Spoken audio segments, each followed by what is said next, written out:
Last night, during the State of the Union address, something slipped. Not from the podium, but from the frustration behind it. The U.S. trade chief made it clear Canada will only get a deal if it accepts higher tariffs. In other words, cave, pay more, submit. And that tells you everything about where this administration stands right now. Because when a superpower starts saying, you only get a deal if you surrender first, that's not confidence. That's pressure. That's desperation. But here's the part Washington did not anticipate. Mark Carney is not folding. He is not panicking. He is not rushing to negotiate from weakness. Instead, he's expanding. Let's be clear about what just happened. The U.S. Trade Representative publicly suggested Canada must accept higher tariffs to move forward. That's not how balanced trade negotiations work. That's leverage talk. But leverage only works if the other side needs you more than you need them. And that's where this calculation may be wrong. Because instead of pleading for access to the U.S. market, Carney has been doing something far more strategic. He's diversifying away from it. This isn't rhetoric. This is policy. This is long-term repositioning. And that is precisely what is making Washington nervous.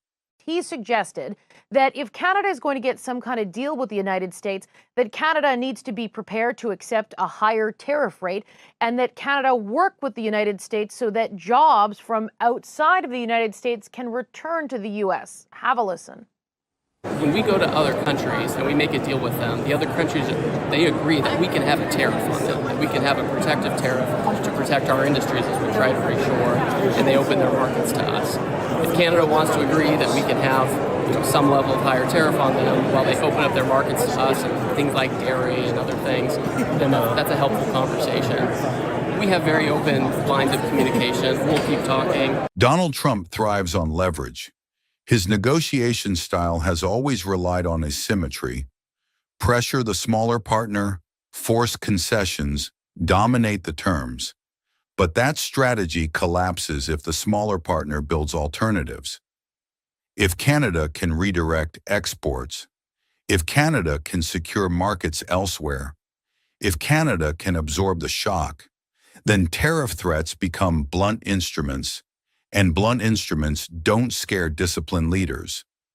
That is why we're hearing sharper rhetoric from U.S. officials, not because they're winning, but because the pressure isn't working the way they expected. And who has everything to lose in a situation like this? Donald Trump. And those conversations are continuing to advance. But my job as a Minister of International Trade is to look beyond North America.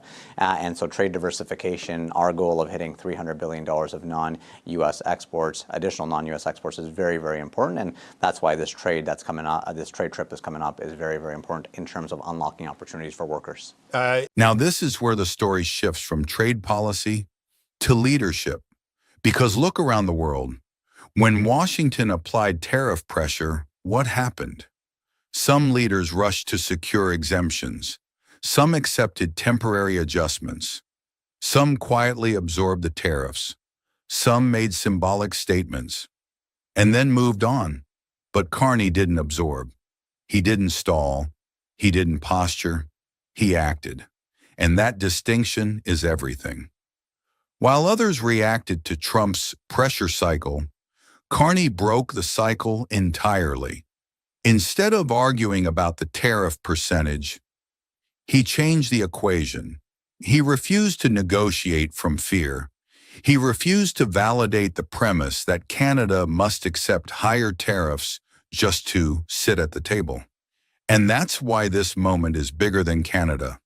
Because in a world where global leaders have often recalibrated themselves around Washington's volatility, Carney recalibrated Canada away from it.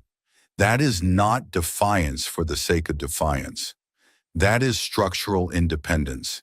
And that's what makes this so uncomfortable for the U.S. administration. Because when pressure doesn't produce panic, when threats don't produce concessions, When a mid-sized economy doesn't blink, it sends a signal globally. It tells other nations that alignment with the U.S. is no longer the only growth path. It tells markets that Canada is willing to withstand turbulence for long-term leverage. It tells Washington that the old formula, escalate, intimidate, extract, may not work this time. And here's the reality. This is not loud resistance. This is disciplined resistance. Carney didn't respond with outrage. He responded with architecture. He didn't fire back with headlines. He quietly built alternatives. He didn't say we won't cave. He built a world where he doesn't have to, and that is far more powerful. Because leadership in moments like this isn't about who shouts the loudest. It's about who builds the most options. And right now, Carney is building options. While others adjusted to Washington's gravity, Canada started adjusting its orbit. That's why this isn't just another tariff story. This is a repositioning story. And in geopolitics, repositioning changes leverage. Carney's upcoming trade mission is not routine diplomacy. India represents massive consumer expansion. Japan represents high-tech industrial partnerships. Australia represents resource and security alignment. This is a triangulation strategy across Indo-Pacific democracies. And it sends a message. Canada's future growth will not hinge on a single market, not even the United States. And that is the structural shift that changes the balance. When a U.S. trade official says, accept higher tariffs or no deal, it signals something important. They want movement. They want concessions. They want validation of their tariff structure. But if Canada refuses, if Canada expands elsewhere, if Canada absorbs short-term pain for long-term independence, then the entire pressure model weakens. That's the strategic chessboard right now.